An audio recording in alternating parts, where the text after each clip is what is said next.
കഴിഞ്ഞിട്ടുണ്ടെങ്കിൽ എന്താണ് സംഭവിക്കുക എന്നുള്ള കാര്യമാണ്. അപ്പൊ നല്ല അടിപൊളി കൊക്കക്കോള ഒരെണ്ണം വാങ്ങിയിട്ടുണ്ട്. നമ്മൾ നേരെ നല്ല ചൂടുള്ള പാനിലേക്ക് ഒഴിച്ചു കൊടുക്കുകയാണ്.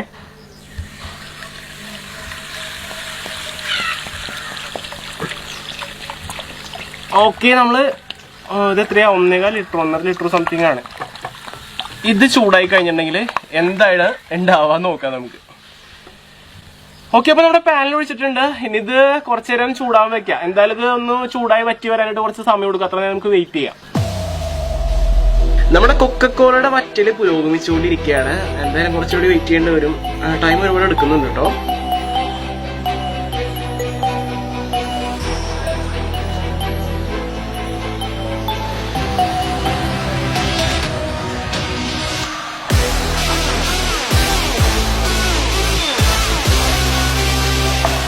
എനിക്ക് തോന്നുന്നത് വേറെ എന്തോ ഒരു അലുവ പരുവാക്കായി എടുക്കുന്നു തോന്നുന്നുണ്ടാവും. ഇപ്പൊ നല്ല രീതിക്ക് പതഞ്ഞ് നിൽക്കുന്നുണ്ട്. നമ്മുടെ നോൺ സ്റ്റിക് പാൻ ആയതുകൊണ്ട് നമ്മളിങ്ങനെ തള്ളി നീക്കുമ്പോ കണ്ട പദം മാറുന്നത് കാണാൻ പറ്റും.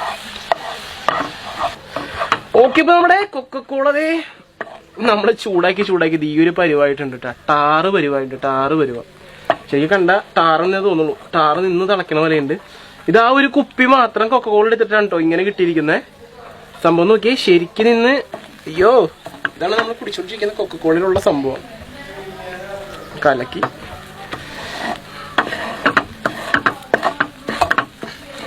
ആ ഒരു കുപ്പിന്നാണ് കേട്ടോ ഇങ്ങനെ കിട്ടിയത്. കുറച്ചുകൂടി ചൂടാക്കി കഴിഞ്ഞാൽ എന്താവും നോക്കാം.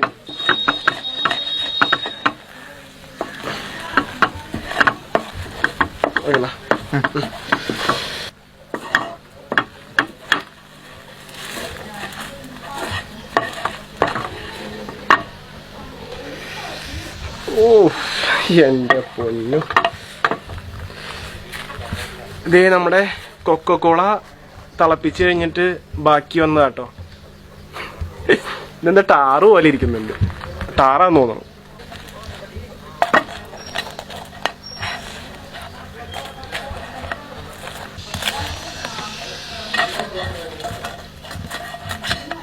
നമ്മുടെ കൊക്കക്കോള ചൂടാക്കി ഇത് ഈ അവസ്ഥയിൽ എത്തിയിട്ടുണ്ട് കേട്ടോ. ഇത് നമ്മളിത് ഇവിടുന്ന് എടുത്താട്ടി തരാവേ. ഓ, ഇതാണ് ഇപ്പോഴത്തെ അവസ്ഥ നമ്മുടെ കൊക്കക്കോളയുടെ. ആ ഒരു കുപ്പി കൊക്കക്കോള എടുത്തിട്ട്